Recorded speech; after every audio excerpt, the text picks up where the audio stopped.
Lisa had been managing the electronics store for 3 years now. She thought she knew how to spot trouble when she saw it. On this particular Tuesday afternoon, the store was busy with the usual mix of customers, families looking at tablets, college students checking out laptops, and business people browsing the latest phones. That's when she noticed her. A tall black woman in her 40s walked through the front doors, wearing a crisp navy blazer and carrying an expensive leather handbag. Her hair was pulled back in a neat bun, and she moved with the confidence of someone who knew exactly what she wanted. But something about her caught Lisa's attention in a way that made her uncomfortable. The woman, Dr. Keisha Washington, was actually a pediatric surgeon at the local children's hospital. She had finally found time in her packed schedule to shop for new computer equipment for her medical practice. Her old desktop was barely running, and she needed something reliable. For patient records and research, she had done her homework online and knew exactly which models to look at. Lisa watched from behind the customer service counter as the woman made her way to the computer section. She picked up a sleek silver laptop, examined it carefully, and then did something that immediately put Lisa on edge. She took out her phone and started taking pictures. "That's weird," Lisa muttered to herself, adjusting her store badge nervously. Dr. Washington was simply documenting the specifications and prices to compare with other stores later. As a busy surgeon, she had learned to be efficient with her shopping trips. She photographed the price tags and model numbers so she could research reviews and warranties when she got home. But Lisa saw something entirely different. In her mind, someone taking pictures of merchandise could only mean one thing. They were planning to steal something or cause trouble. She had heard stories from other managers about shoplifters who would photograph security tags or case layouts before attempting theft. Lisa picked up the store phone and called her assistant manager, Tony, to the front desk. "Hey, do you see that woman in the computer section?" she whispered when Tony arrived. Tony glanced over and saw Dr. Washington examining a high-end gaming laptop. "The lady in the blue jacket? What about her?" "She's been taking pictures of everything. That's not normal behavior. I think we might have a problem." Tony looked again, more carefully this time. "She looks like she's just shopping to me. Maybe she's comparing prices. Trust me, I've been doing this job long enough to know when something's off," Lisa insisted, her voice getting tighter. "Normal customers don't act like that." Meanwhile, Dr. Washington had moved on to the smartphone display. She was considering upgrading her phone, which had been acting up lately. Important calls from the hospital sometimes didn't come through, and she couldn't afford to miss emergencies. She pulled out her current phone to compare screen sizes and took a few more photos of the specifications. From across the store, Lisa felt her suspicions confirmed. "See? She's doing it again. Something's definitely not right here." Tony wasn't convinced, but he had learned not to argue with Lisa when she got like this. She had been his boss for over a year, and while she was usually fair, she could get stubborn about things sometimes. Dr. Washington spent the next 15 minutes methodically examining different models. She was the kind of person who researched every major purchase carefully. Growing up in a family that didn't have much money, she had learned the value of making smart buying decisions. Even now, with a successful medical practice, she still comparison shopped out of habit. Lisa found herself following Dr. Washington's movements around the store. When the doctor stopped to look at tablets, Lisa positioned herself near the accessory display to keep watching. When Dr. Washington moved to the headphone section, Lisa found an excuse to organize the warranty pamphlets nearby. "This is getting ridiculous," Tony thought to himself as he watched his manager essentially stalking a customer who was clearly just shopping.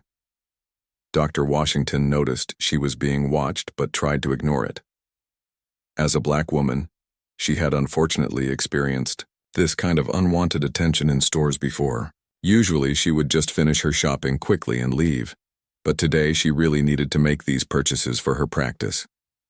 She approached a store employee, a young man named Kevin who worked in the computer department. "Excuse me," she said politely. "I'm looking at these laptops for my medical practice. Do you know if this model comes with extended warranty options?" Kevin was happy to help. "Absolutely.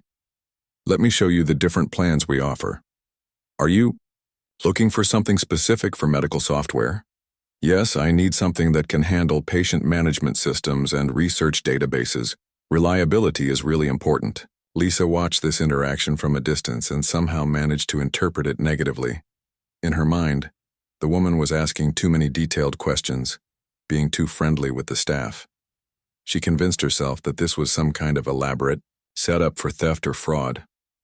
I need to call security, she told herself, though the store didn't actually have security guards, just the local police when there were real problems. Dr. Washington finished talking with Kevin and thanked him for his help. She had narrowed down her choices to 2 laptop models and 1 phone.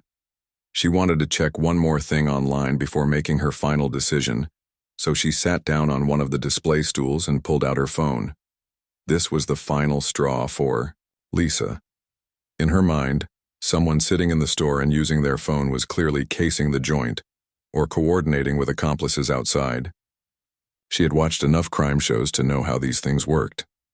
Without speaking to Dr. Washington or asking any of her staff to approach the customer, Lisa made a decision that would change both of their lives forever.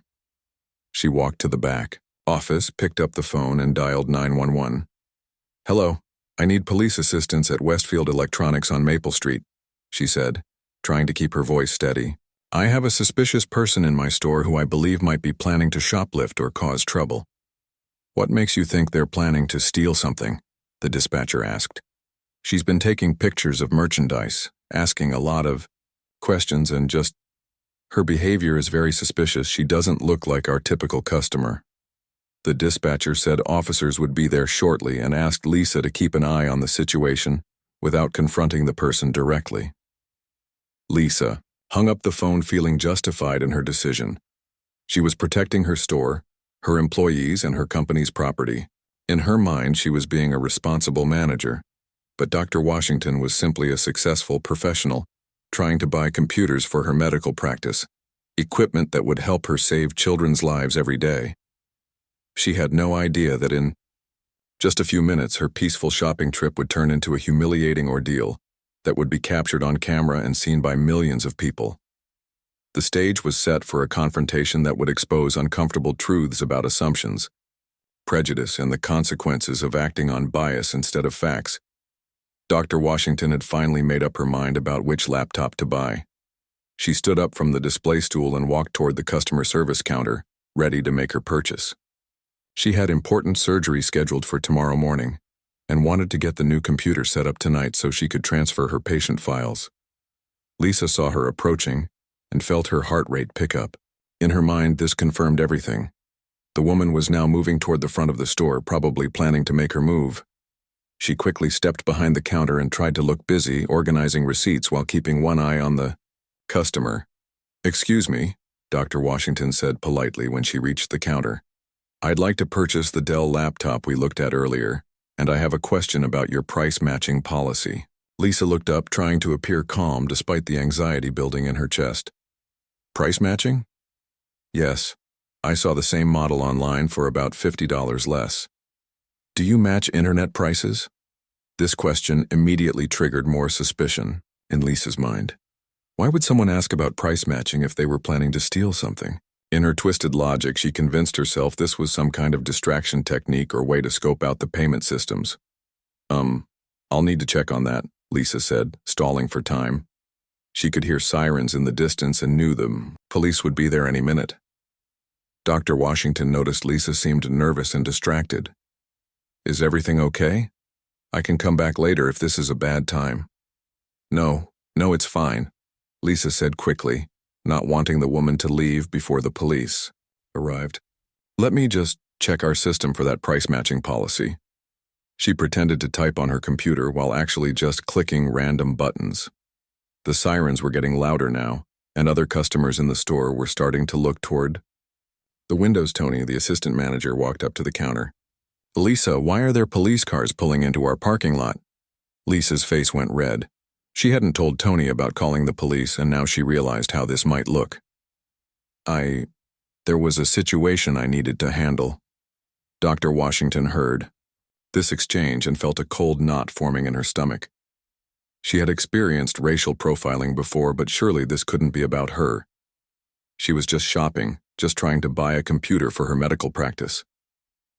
The store's front doors opened and 2 police officers walked in. Officer Rodriguez was a 10-year veteran who had responded to hundreds of calls like this. Officer Chen was newer to the force, but had already learned to approach these situations carefully. Lisa immediately pointed toward Dr. Washington. "Officers, thank you for coming so quickly. That's the woman I called about." Dr. Washington felt the blood drain from her face as she realized what was happening. Every conversation in the store stopped. Customers turned to stare, children pointed. She could feel dozens of eyes on her as the officers approached. "Ma'am, we received a call about suspicious activity," Officer Rodriguez said, trying to keep his voice neutral. "Could we see some identification?" "Suspicious activity?" Dr. Washington's voice cracked slightly. "I was just shopping for a laptop. What kind of suspicious activity?" "We'll need to see your ID first, and then we can discuss it," Officer Chen added. With shaking hands, Dr. Washington reached into her purse and pulled out her wallet. She handed over her driver's license, her medical license, and her hospital identification badge. "I'm a pediatric surgeon at Children's Hospital. I was buying equipment for my practice." Officer Rodriguez examined the credentials carefully. Everything looked legitimate. The licenses were current, the hospital ID had her photo, and her driver's license matched her appearance perfectly. "Ma'am, the store manager called us because she said you were taking pictures of merchandise and acting suspiciously," Officer Chen explained. "Taking pictures?" Dr. Washington looked genuinely confused. "I was comparing prices and specifications. I always research before making major purchases." More customers had gathered now, creating a small crowd around the customer service area. Some were holding up their phones, recording the interaction. Dr. Washington noticed the cameras and felt even more humiliated. Lisa watched from behind the counter, still convinced she had done the right thing even as doubt began to creep into her mind. The woman's credentials looked real, and her explanation made sense. But Lisa had committed to this course of action and didn't want to admit she might have been wrong. "Could we check your bags, ma'am?" Officer Rodriguez asked. Dr. Washington nodded even though she felt violated by the request. She opened her expensive leather handbag and her small briefcase. Inside were medical journals, patient charts with names blocked out for privacy, her stethoscope, prescription pads, and various personal items. Officer Chen found a tablet in the briefcase. "What's this for?" "That's my work tablet. I use it to access patient records and medical databases. You can see it has the hospital security software installed." The officers found nothing suspicious whatsoever. No stolen merchandise, no tools for theft, no evidence of any wrongdoing. Dr. Washington was exactly who she claimed to be, a respected medical professional trying to buy computer equipment. "Why were you taking pictures of the merchandise?" Officer Rodriguez asked, though his tone had softened considerably. "I always document specifications and prices when I'm shopping for expensive items," Dr. Washington explained. "I like to research reviews and compare warranties before spending thousands of dollars. I thought that was normal." Kevin, the young employee from the computer department, had been watching the whole scene unfold. He couldn't stay quiet anymore. "Officers, I helped this lady earlier," he said, stepping forward. "She was asking really smart questions about medical software compatibility and extended warranties. She definitely seemed like a serious buyer." Tony nodded in agreement. "I saw her too. She was just shopping normally as far as I could tell." Lisa felt her confidence starting to crumble, but she wasn't ready to back down. She was acting suspicious, taking pictures everywhere, asking too many questions. "I had to protect the store." "Protect the store from what?" Dr. Washington asked, her voice rising slightly. "From a black woman shopping for computers? Is that what looks suspicious to you?" The question hung in the air like a thick fog. Other customers murmured among themselves. Some nodded in understanding, having witnessed similar situations before. Others looked uncomfortable, shifting their weight and avoiding eye contact. Lisa's face turned bright red. "This has nothing to do with race. I would have called the police on anyone acting like that." "Acting like what, exactly?" Officer Rodriguez asked. "Shopping, comparing prices, asking questions about products. Dr. Washington took a deep breath, trying to maintain her composure despite the anger and humiliation burning in her chest. "Officers, I understand you were just responding to a call, but I need you to understand something. I save children's lives for a living. I work 18-hour days at the hospital. I came here on my lunch break to buy equipment that will help me do my job better. And I'm being treated like a criminal because I took pictures of price tags." The Yao officers exchanged glances. They had both seen enough of these situations to recognize what was really happening here. A store manager had let her assumptions and biases cloud her judgment, and now an innocent customer was paying the price. Officer Chen handed Dr. Washington back her identification. "Ma'am, we apologize for the inconvenience. You're obviously free to go, and we hope you'll consider still making your purchase if you'd like." But Dr. Washington was no longer interested in buying anything from the store. The damage had been done. She had been publicly humiliated, questioned like a criminal, and made to feel unwelcome in a place where she was trying to spend her hard-earned money. As she gathered her belongings, she noticed several customers were still recording with their phones. One young woman approached her quietly. "I'm so sorry this happened to you," the woman whispered. "This was completely wrong." Dr. Washington nodded her thanks, but she could feel tears of frustration building behind her eyes. She just wanted to leave, to get back to the hospital where she was respected and valued. Lisa watched from behind the counter as the officers prepared to leave, and Dr. Washington headed toward the exit. She still believed she had done the right thing, but a small voice in the back of her mind was starting to wonder if she had made a terrible mistake. The confrontation was over, but the consequences were just beginning. Dr. Washington stood near the store's exit, still shaking from what had just happened. The police officers were preparing to leave, but she couldn't bring herself to walk out just yet. The humiliation burned in her chest, but underneath it was something else, a determination that this couldn't just end here. "Wait," she called out to Officer Rodriguez. "I need to understand something. What exactly did she tell you when she called?" Officer Rodriguez looked uncomfortable. He glanced at his partner and then back at Dr. Washington. "Ma'am, she reported suspicious behavior. Said you were taking pictures of merchandise and didn't look like a typical customer." "Didn't look like a typical customer," Dr. Washington repeated slowly, letting the words sink in. "And what does a typical customer look like exactly?" Lisa, still standing behind the counter, felt her stomach drop. When the officer repeated her words back like that, they sounded much worse than they had in her head. A small crowd of customers had gathered, and most of them were still holding their phones. Among them was Janet Miller, a local news reporter who had stopped by the store to pick up a new phone charger. She had been recording the entire interaction and could hardly believe what she was witnessing. Dr. Washington pulled out her business cards and handed one to each officer. "I run a pediatric practice downtown. I volunteer at the free clinic on weekends.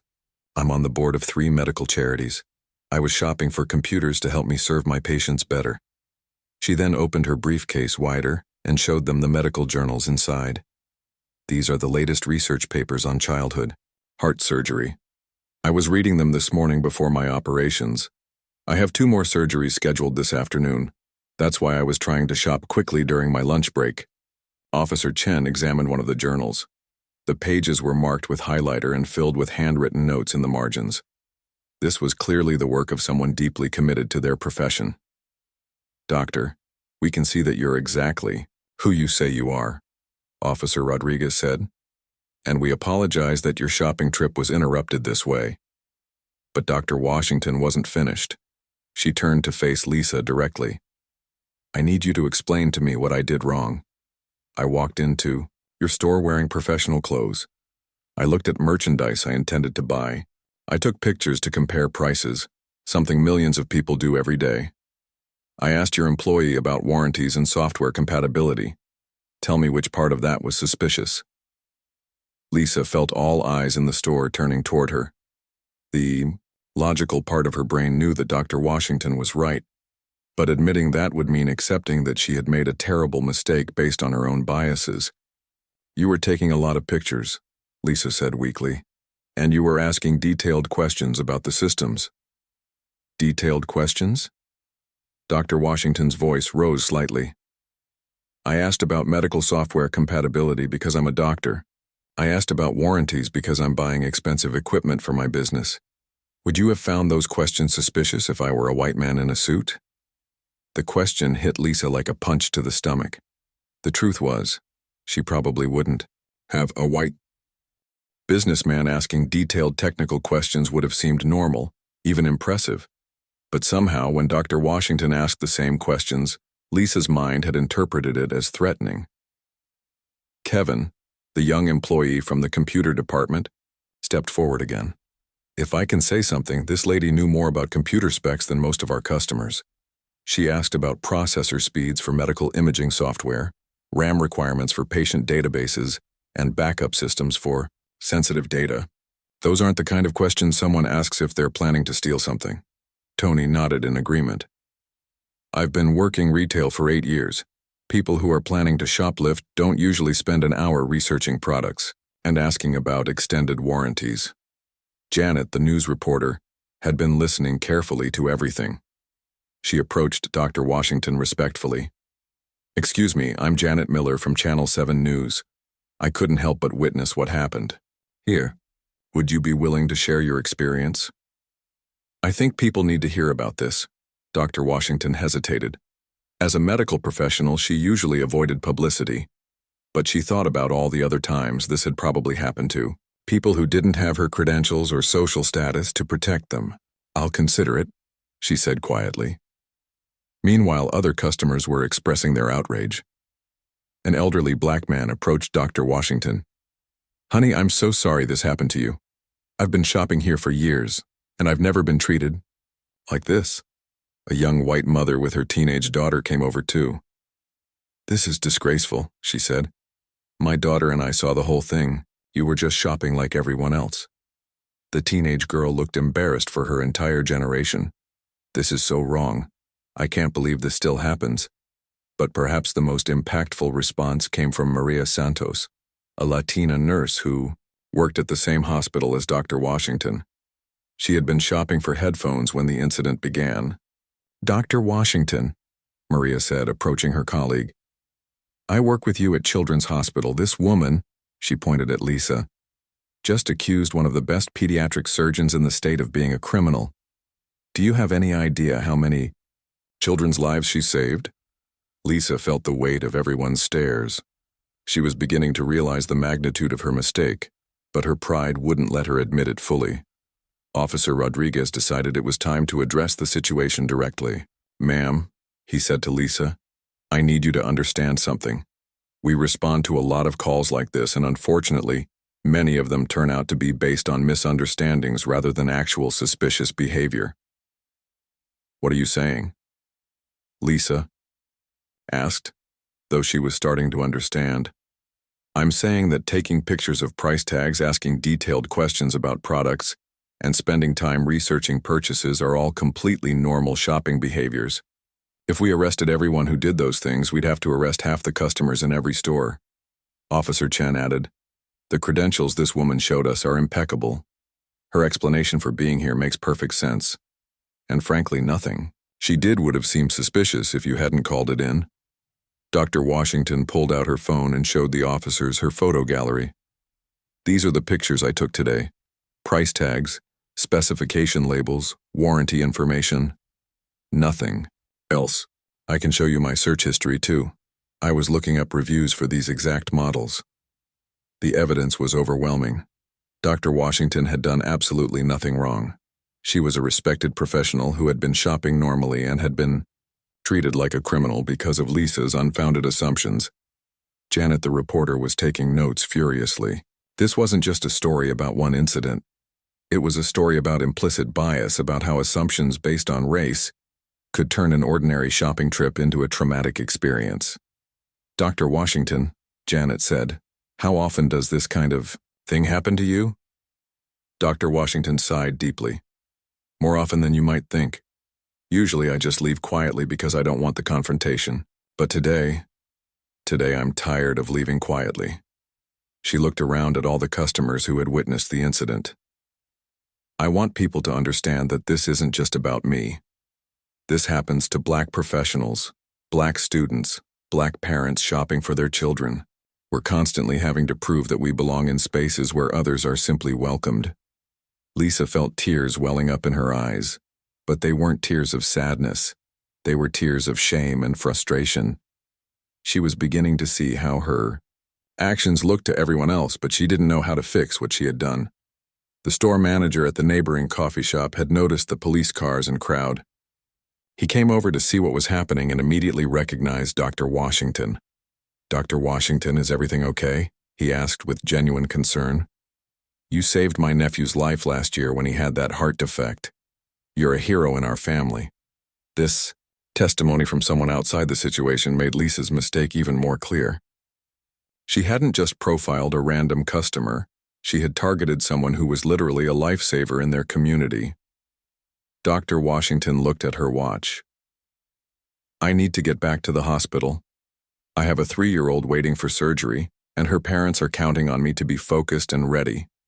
As she prepared to leave, she turned to Lisa one final time. "I hope you'll think about what happened here today. I hope you'll ask yourself what you really saw that made you feel threatened by a woman shopping for computers. Because whatever it was, it had nothing to do with anything I actually did." The truth was now crystal clear to everyone in the store. Lisa had let her biases cloud her judgment, and an innocent person had paid the price. But the real consequences of her decision were just beginning to unfold, and they would reach far beyond the walls of the electronics store. By the time Dr. Washington left the store, Janet Miller was already uploading the video to her news station's social media accounts. She had captured the entire confrontation on her phone, from the moment the police arrived to Dr. Washington's powerful final statement about bias and assumptions. Within minutes of posting, the video started gaining traction. Janet's initial post read, "Breaking. Respected pediatric surgeon racially profiled while shopping for medical equipment. Store manager calls police on doctor who is simply comparing prices. Full story tonight at 6. Lisa watched Dr. Washington walk out of the store and felt a mixture of emotions she couldn't quite sort through. Part of her still wanted to believe she had done the right thing, but the doubt was growing stronger by the minute. "Lisa," Tony said quietly, "I think we need to talk about what just happened." But before Lisa could respond, her phone started buzzing with notifications. The store's corporate customer service line was lighting up with calls. The first few complaints came in just 20 minutes after the incident. "Hello, this is David Chen from corporate headquarters," came the first call Lisa received. "We're getting reports about a situation at your store involving police and a customer. Can you explain what happened?" Lisa's mouth went dry. She hadn't thought about calling corporate herself. She had been too focused on justifying her actions to the people in the store. "There was a suspicious customer and I followed protocol by calling security." "We don't have security at that location, Lisa. You called the police, and according to the calls we're receiving, the customer was a doctor who was simply shopping. Is that accurate?" While Lisa was struggling to explain herself to corporate, the video was spreading like wildfire online. Janet's news station had shared it, but so had several customers who had been in the store during the incident. Maria Santos, the nurse who worked with Dr. Washington, had posted her own video with the caption, "This is Dr. Keisha Washington, one of the most skilled pediatric surgeons I know. Today she was treated like a criminal for shopping while Black. This needs to stop." The teenage girl who had been shopping with her mother shared the video with her friends, adding, "This happened at the electronics store on Maple Street. A doctor was buying computers for her practice and the manager called the police on her for taking pictures of price tags. In 2025, I can't even." By late afternoon, the hashtag #CureShoppingWhileBlack was trending locally, and the video had been shared thousands of times. Comments poured in from people sharing their own similar experiences and expressing outrage at what they had witnessed. Dr. Washington, meanwhile, had returned to the hospital and was preparing for her afternoon surgeries. She tried to focus on her work, but the morning's events kept replaying in her mind. During a brief break between operations, she checked her phone and was shocked to see how much attention the incident had gained. Her colleague, Dr. Peterson, approached her in the break room. Keisha, I just saw the video online. I can't believe that happened to you. Are you okay? I'm trying to be professional about it, Dr. Washington replied. But honestly, I'm still shaking. I've dealt with that kind of treatment before, but never so publicly, and never when I was just trying to buy equipment for the practice. Dr. Peterson shook his head in disgust. You know what makes this even worse? Yesterday you saved the life of that little boy with the heart defect. You literally spent 14 hours in surgery bringing a child back from the brink of death, and today some store manager thinks you're a criminal for shopping. Word was spreading throughout the hospital. Nurses, technicians, administrators, and other doctors were all talking about what had happened to one of their most respected colleagues. Many of them had shopped at that same electronics store and were reconsidering their loyalty to the business. Back at the store, Lisa was dealing with a crisis that was growing by the hour. The corporate office had called 3 more times, each conversation more serious than the last. The store's online reviews were being flooded with negative comments, and several news outlets were reaching out for statements. Lisa, we need you to write up a detailed report of exactly what happened, Tony said, handing her a clipboard. Corporate wants every detail, and they want it within the hour. As Lisa sat down to write her report, she finally had to confront the reality of her actions. When she tried to put into words why she had found Dr. Washington suspicious, everything she wrote sounded ridiculous. Customer took photos of price tags. Customer asked detailed questions about products. Customer appeared to be comparing prices. Reading her own words, Lisa realized how normal and innocent all of Dr. Washington's behavior had been. She crumpled up the first draft and started over, but the second version wasn't any better. Meanwhile, the story was picking up steam on social media. A popular local blogger named Alex Rodriguez had written a detailed post about retail racial profiling, using Dr. Washington's experience as the centerpiece. His post included statistics about how often Black customers are unfairly targeted in stores and called for better training for retail employees. The post went viral beyond the local community. People from other cities and states began sharing it, adding their own stories of similar experiences. What had started as one incident in a single store was becoming part of a larger conversation about bias and discrimination in retail settings. Janet Miller's news station decided to make this their lead story for the evening news. They interviewed Dr. Washington at the hospital, where she spoke eloquently about the broader implications of what had happened. This isn't just about me, Dr. Washington said during the interview. This is about the assumptions people make based on appearance. I could have been anyone, a teacher, an engineer, a small business owner. The fact that I'm a surgeon doesn't make what happened to me worse than if it happened to anyone else. Every person deserves to shop without being viewed as a threat. The news station also tried to get a statement from Lisa and the store's corporate office, but both declined to comment pending their internal investigation. By evening, the video had been viewed over 1 million times across different platforms. News outlets in other cities were picking up the story. Civil rights organizations were issuing statements. The local NAACP announced they would be reviewing the incident and considering appropriate responses. Lisa sat in her apartment that night, scrolling through the endless stream of comments and shares. For the first time, she was seeing the incident through other people's eyes, and she didn't like what she saw. The comments ranged from angry to heartbroken to disappointed. Many people shared their own stories of being profiled while shopping, and Lisa began to understand that what she had seen as an isolated incident was actually part of a much larger pattern. One comment that particularly struck her came from a young Black mother. I teach my children to always carry ID when they go shopping, to keep their hands visible at all times, to speak politely to store employees even when they're being followed around. It's exhausting to have to shop defensively. This doctor shouldn't have had to prove she deserved to be there. Another comment from a retail manager in another city read, I've been managing stores for 15 years. Taking photos of products is normal. Asking detailed questions is normal. Shopping carefully is normal. The only thing that was abnormal about this situation was the manager's response. Lisa's phone rang. It was her district manager. "Lisa, I need you to come in early tomorrow morning. We have a lot to discuss." The tone in his voice told her everything she needed to know. Her decision to call the police on Dr. Washington hadn't just hurt an innocent customer. It had created a public relations nightmare for the company and exposed them to potential legal liability. As she tried to fall asleep that night, Lisa kept replaying the events of the day. She thought about Dr. Washington's dignified response to being humiliated.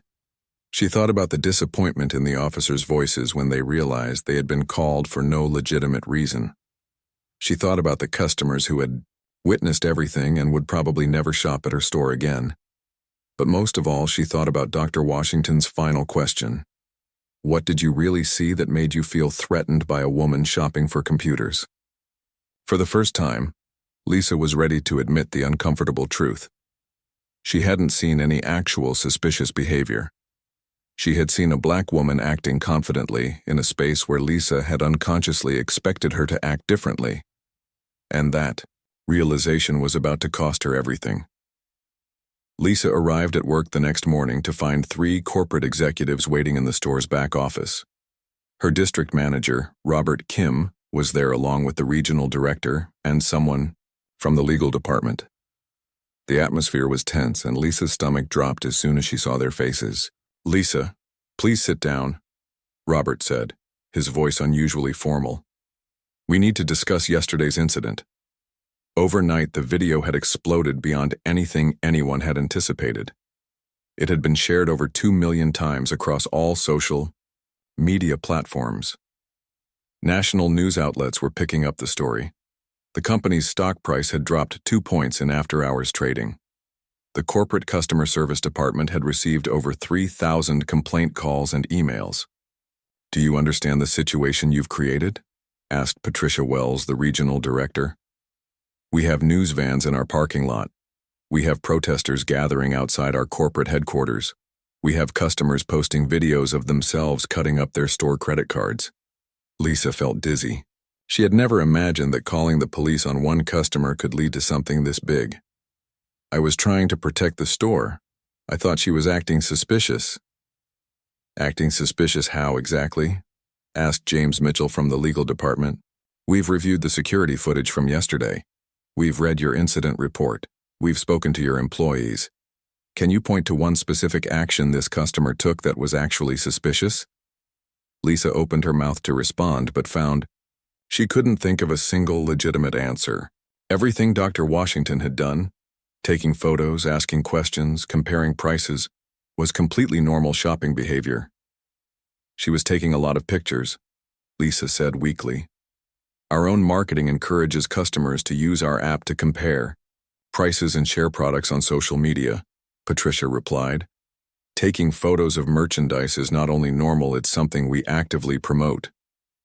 Robert pulled out his tablet and showed Lisa the news coverage from that morning. "This is the lead story on 3 major news networks. Dr. Keisha Washington has been interviewed by 5 different journalists. Do you know what they're all saying about our company?"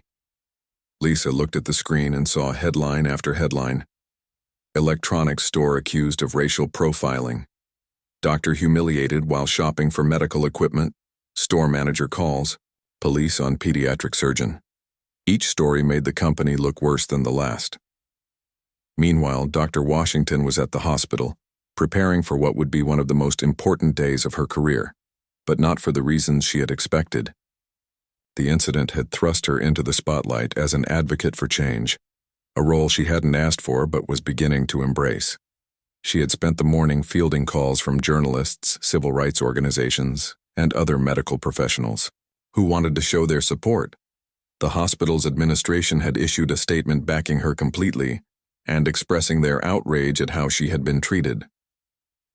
Dr. Washington's phone buzzed with a text from her colleague Maria.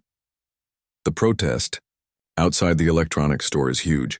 People are demanding justice. You've started something important."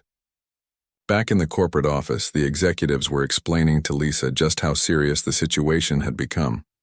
"We've calculated the potential impact," James from legal said. "If this leads to a boycott, we could lose millions in revenue.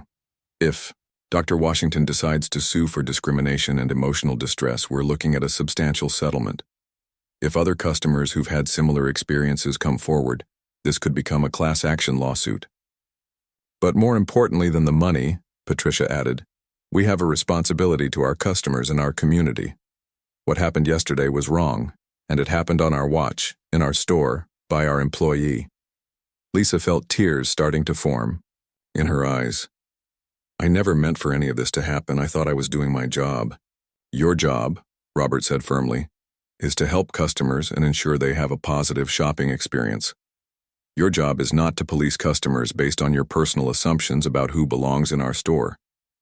The executives then showed Lisa something that made her heart sink even further. The company's social media accounts were flooded with stories from other Black customers who had experienced similar treatment at various store locations. As the incident with Dr. Washington had opened a floodgate of people sharing their own experiences with retail profiling. One post read, "This happened to me at the downtown location last year. I was followed around for an hour while shopping for my daughter's graduation gift. I never said anything because I didn't think anyone would believe me." Another said, "My teenage son was accused of stealing at your store, even though he was shopping with money he earned from his summer job." Seeing what happened to Dr. Washington brings back all that pain and anger. Lisa realized that her actions hadn't just hurt Dr. Washington. They had brought to light a pattern of discrimination that had been happening for years. "Lisa," Patricia said, "we've made our decision. Your employment with this company is terminated, immediately. This termination is for cause, which means you won't be eligible for unemployment benefits and we won't be providing a positive reference for future employment." The words hit Lisa like a physical blow. She had worked for the company for 5 years. She had received good performance reviews. She had never been in serious trouble before. But she understood that this wasn't just about her work history. It was about the massive damage her actions had caused. "We'll also be implementing mandatory bias training for all employees," Robert continued. "We're partnering with civil rights organizations to develop new policies and procedures. And we'll be reaching out to Dr. Washington to offer a formal apology and discuss how we can make this right."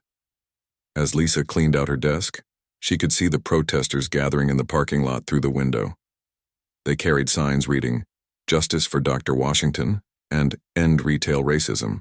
Some customers were standing outside the store, publicly cutting up their credit cards in solidarity.